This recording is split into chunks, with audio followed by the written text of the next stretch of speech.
नमस्कार, मैं डॉक्टर विजय शुक्ल। दुनिया इस वक्त एक अनोखी और अदृश्य जंग के बीच खड़ी है। न इसमें टैंक है, न गोलियां, न मिसाइलें, पर इसका असर किसी भी युद्ध से ज्यादा गहरा है। यह है गोल्ड वार, यानी सोने की लड़ाई।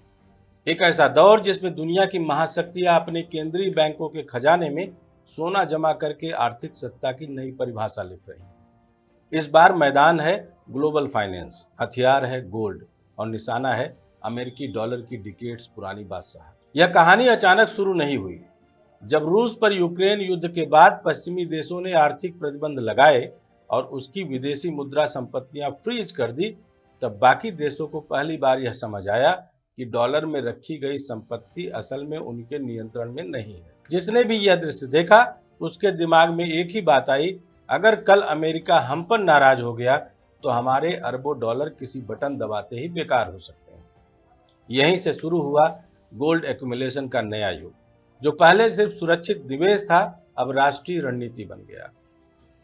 2022 से 2025 के बीच केंद्रीय बैंकों ने जितना सोना खरीदा, उतना उन्होंने पिछले 4 दशकों में भी नहीं खरीदा था। वर्ल्ड गोल्ड काउंसिल के आंकड़ों के अनुसार अब दुनिया के पास करीब 32,000 टन सोना है, और इसमें सबसे बड़ी हिस्सेदारी उन्हीं देशों की है जो पश्चिमी गठबंधन से दूरी बना रहे हैं। चीन, भारत, पोलैंड, तुर्की, कजाकिस्तान और रूस, इन सब ने एक साथ मिलकर ग्लोबल रिजर्व सिस्टम की पूरी गणना बदल दी है। चीन ने 2025 की पहली तिमाही में 13 टन सोना खरीदा, भारत ने 72 टन, पोलैंड ने 90 टन। ये आंकड़े सिर्फ संख्या नहीं है, ये सत्ता परिवर्तन का संकेत है। भारत की कहानी इस गोल्ड वार में सबसे दिलचस्प है। कभी भारत दुनिया का सबसे बड़ा स्वर्ण आयातक था, आज वह स्ट्रेटेजिक गोल्ड होल्डर बन गया है। रिजर्व बैंक ऑफ इंडिया के पास इस वक्त करीब 879 टन सोना है, जिसकी कुल कीमत 100 अरब डॉलर से ज्यादा है। आरबीआई ने पिछले कुछ वर्षों में न सिर्फ सोना खरीदा, बल्कि उसका भंडारण भी देश के भीतर लाना शुरू किया। पहले 65% सोना विदेशी वॉल्ट्स में रखा जाता था, अब उसका बड़ा हिस्सा मुंबई और चेन्नई के भंडार गृहों में शिफ्ट किया गया है। यह कदम सिर्फ लॉजिस्टिकल नहीं, बल्कि सिंबॉलिक है। यह बताता है कि भारत अब अपनी संपत्ति पर किसी विदेशी नियंत्रण को स्वीकार नहीं करेगा। चीन की रणनीति भारत से अलग, लेकिन उतनी ही निर्णायक है। वह सोने को अपनी मुद्रा रणनीति का अस्थायी आधार बना रहा है। पीपुल्स बैंक ऑफ चाइना पिछले 10 सालों से लगातार गोल्ड रिजर्व्स बढ़ा रहा है, और अब ब्रिक्स देश मिलकर एक नई मल्टी करेंसी सेटलमेंट प्रणाली पर काम कर रहे हैं, जिसमें सोना एक साझा आधार हो सकता है। चीन की इच्छा है कि वैश्विक व्यापार में युआन की हिस्सेदारी बढ़े और डॉलर डिपेंडेंस घटे। इसके लिए वह 2 स्तरों पर काम कर रहा है, एक और मैसिव गोल्ड परचेज, दूसरी ओर डिजिटल करेंसी इंफ्रास्ट्रक्चर। चीन का ECNY यानी डिजिटल युआन अब 20 मिलियन से ज्यादा यूजर्स तक पहुंच चुका है, और अगर यह डिजिटल गोल्ड बैक्ड करेंसी के रूप में रीजनल ट्रेड में अपनाया गया तो यह अमेरिका के लिए पहली असली मुद्रा चुनौती होगी। अमेरिका इस पूरी कहानी का केंद्र है, क्योंकि उसी की ताकत डॉलर से आती है। जब दुनिया का हर देश अपना फॉरेन ट्रेड और ऑयल ट्रांजैक्शन डॉलर में करता है, तो अमेरिका की मुद्रास्फीति भी एक्सपोर्ट हो जाती है और उसकी कर्ज भी दुनिया भर में एब्जॉर्ब होती है। लेकिन अब यह मोनोपोली दरक रही है। डॉलर की ताकत की असली जड़ है ग्लोबल ट्रस्ट, और अब वह ट्रस्ट कमजोर पड़ने लगा है। रूस के रिजर्व फ्रीज करने के बाद यह भरोसा खत्म हुआ कि अमेरिकी मुद्रा न्यूट्रल है। इसी वैक्यूम को भरने के लिए गोल्ड को फिर से केंद्र में लाया जा रहा है। ब्रिक्स अलायंस इसका सबसे बड़ा उदाहरण है। यह समूह ब्राजील, रूस, भारत, चीन, दक्षिण अफ्रीका, अब कई नए सदस्यों जैसे सऊदी अरब, UAE, मिस्र और ईरान को भी जोड़ चुका है। अगर ये देश अपनी रिजर्व्स का कुछ हिस्सा गोल्ड पूल में रखते हैं, तो एक gold backed digital settlement unit बनाते हैं, तो दुनिया की आर्थिक शक्ति पहली बार डॉलर से बाहर आकार ले सकती है। इस कोलिशन का आर्थिक वजन इतना है कि यह अकेले ग्लोबल GDP का लगभग 35% रखता है और दुनिया के एनर्जी एक्सपोर्ट्स का 42% नियंत्रित करता है।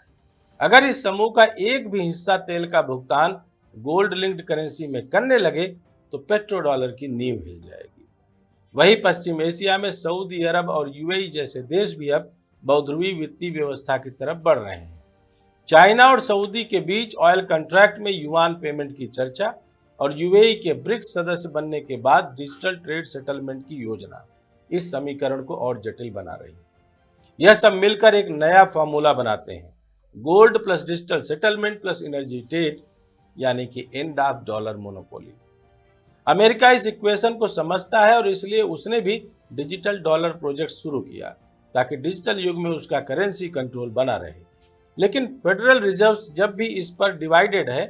कुछ नीति निर्माता डिजिटल डॉलर्स को प्राइवेसी और बैंकिंग स्ट्रक्चर के लिए खतरा मानते हैं, इसलिए यह प्रोजेक्ट धीमा चल रहा है।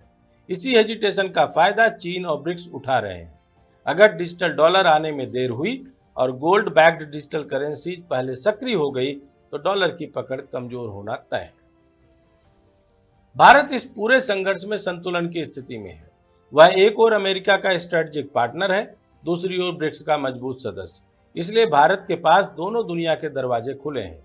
यदि भारत अपने डिजिटल रूपी CBDC को सॉवरेन गोल्ड बैकिंग या असेट लिंकेज के साथ स्ट्रेंथन कर देता है तो वह एक हाइब्रिड करेंसी मोड प्रस्तुत कर सकता है, जिसमें पारंपरिक भरोसा और आधुनिक तकनीक दोनों होंगे। इससे भारत को एक ब्रिज पावर की स्थिति मिल सकती है जो पश्चिम और पूरब दोनों आर्थिक व्यवस्थाओं को जोड़ सके। सोने की कीमतों में उछाल और उतार दोनों इस युद्ध के संकेतक हैं। 2025 में गोल्ड ने $4,000 प्रति औंस का स्तर छुआ और अब विश्लेषक 10 से 15% करेक्शन की उम्मीद कर रहे हैं। पर इतिहास बताता है कि जब भी सोना गिरता है केंद्रीय बैंक इसे खरीदने लगते हैं। इसलिए गिरावट भी युद्ध विराम नहीं बल्कि नई खरीद का संकेत होती है। चीन और भारत जैसे देश गिरते दामों पर खरीदारी कर अपनी रिजर्व पोजीशन मजबूत करते हैं ताकि अगली ऊंचाई पर जियोपॉलिटिकल लेवरेज मिले। यही कारण है कि सोना अब निवेश नहीं बीमा बन गया है, भविष्य के किसी आर्थिक या डिजिटल झटके के खिलाफ। यह गोल्ड वॉर दरअसल एक लॉन्ग टर्म स्ट्रेटजी गेम है। इसमें जीत उसी की होगी जो 3 चीजें एक साथ ला सके, क्रेडिबिलिटी, स्पीड और कोलिशन। गोल्ड क्रेडिबिलिटी देता है क्योंकि वह किसी भी करेंसी से ज्यादा स्थिर है। डिजिटल इंफ्रास्ट्रक्चर स्पीड देता है क्योंकि सेटलमेंट सेकेंडों में हो जाता है, और कोलिशन पावर देता है क्योंकि अकेले कोई देश डॉलर को नहीं हिला सकता। अगर BRICS plus West Asia energy block और यूरेशियन नेटवर्क एक साथ या तीनों घटक जोड़ लें तो डॉलर की एब्सोल्यूट पावर खत्म हो जाएगी। इस पूरे बदलाव का असली असर केवल इकोनॉमिक तक सीमित नहीं रहेगा।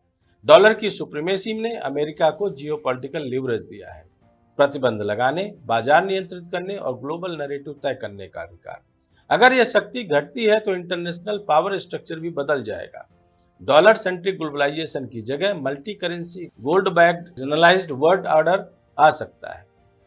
यह वही दुनिया होगी जिसमें ट्रेड, फाइनेंस और डिप्लोमेसी सब डिसेंट्रलाइज होंगे। भारत के लिए यह अवसर और चुनौती दोनों है। अवसर इसलिए कि अब उसे वित्तीय स्वतंत्रता और वैश्विक इन्फ्लुएंस दोनों देगा। चुनौती इसलिए कि इस व्यवस्था में उसे टेक्नोलॉजी, ट्रांसपेरेंसी और ट्रस्ट तीनों को साथ लेकर चलना होगा। भारत के पास डोमेस्टिक गोल्ड डिमांड सबसे बड़ी है। हर साल लगभग 700 टन सोना व्यक्तिगत और औद्योगिक उपयोग में जाता है। अगर सरकार इस प्राइवेट गोल्ड स्टॉक को इंस्टीट्यूशनलाइज कर RBI की रिजर्व स्ट्रेटजी से जोड़े तो भारत दुनिया का पहला ड्यूअल सोर्स गोल्ड पावर बन सकता है, जहां सोना सिर्फ मंदिर या लाकड़ों में नहीं बल्कि राष्ट्रीय पूंजी के रूप में काम करेगा। पर यह सब कहने से आसान नहीं। डॉलर की ताकत सिर्फ सरकार से नहीं बल्कि प्राइवेट मार्केट से आती है। उसकी लिक्विडिटी अनमैच्ड है, उसने ट्रेजरी बॉन्ड्स ग्लोबल स्टैंडर्ड है और उसकी लीगल इन्फोर्सबिलिटी पर सबका भरोसा है। इसलिए किसी भी अल्टरनेटिव सिस्टम को डिगेट्स लगेंगे क्रेडिबिलिटी हासिल करने में। पर अगर ट्रेंड देखें तो उस दिशा में कदम बढ़ चुका है। गोल्ड अब फिर सेंट्रल कैरेक्टर है, डिजिटल करेंसी उसका नया रूप है और डी डॉलराइजेशन इसका अंडरलाइंग नैरेटिव। गोल्ड वार को समझने का सबसे सरल तरीका है यह एक फाइनेंशियल रीअलाइनमेंट है, ना कि रिबेलियन। यह वैसा ही है जैसे टेक्टोनिक प्लेट्स धीरे धीरे खिसकती हैं और अचानक भूचाल आता है। अभी प्लेट्स खिसक रही हैं। चीन, भारत, रूस, सऊदी अरब और ईरान इन प्लेटों के सिरों पर है और अमेरिका उस केंद्र पर जो अब पुराना हो चुका है। आने वाले दशक में जब ये बदलाव इंस्टीट्यूशनल रूप ले लेंगे तो शायद पहली बार कोई वित्तीय व्यवस्था डॉलर के बिना काम करती दिखेगी। इसलिए कह सकते हैं कि यह गोल्ड वार किसी करेंसी को खत्म करने की नहीं बल्कि पावर को रीडिस्ट्रीब्यूट करने की लड़ाई है। डॉलर का अंत नहीं होगा लेकिन उसकी एब्सोल्यूट मोनोपोली टूटेगी। अब हर देश अपने हिस्से की शक्ति चाहता है। कोई उसे गोल्ड के जरिए पा रहा है, कोई डिजिटल सिस्टम से और कोई दोनों से। यह युद्ध शांत है लेकिन सर्वव्यापी। इसे न कोई देख पा रहा है, न कोई रोक पा रहा है। और शायद इतिहास यही याद रखेगा कि 21वीं सदी की असली जंग न तेल पर लड़ी गई, न तकनीक पर, बल्कि उस पीली धातु पर जिसकी चमक हजारों साल से सभ्यता की दिशा तय करती आई है। जब डिजिटल मुद्रा के युग में भी राष्ट्र सोने की ओर लौट आए तो समझिए कि दुनिया एक नए मॉनेटरी रिनाइसेंस के दरवाजे पर खड़ी है। यह वह दौर है जहां सत्ता अब कागज के नोटों में नहीं बल्कि गोल्ड और कोड की मिलीजुली ताकत में मापी जाएगी। और वहीं से शुरू होगा नया अध्याय, digital gold, distributed power, decentralised world.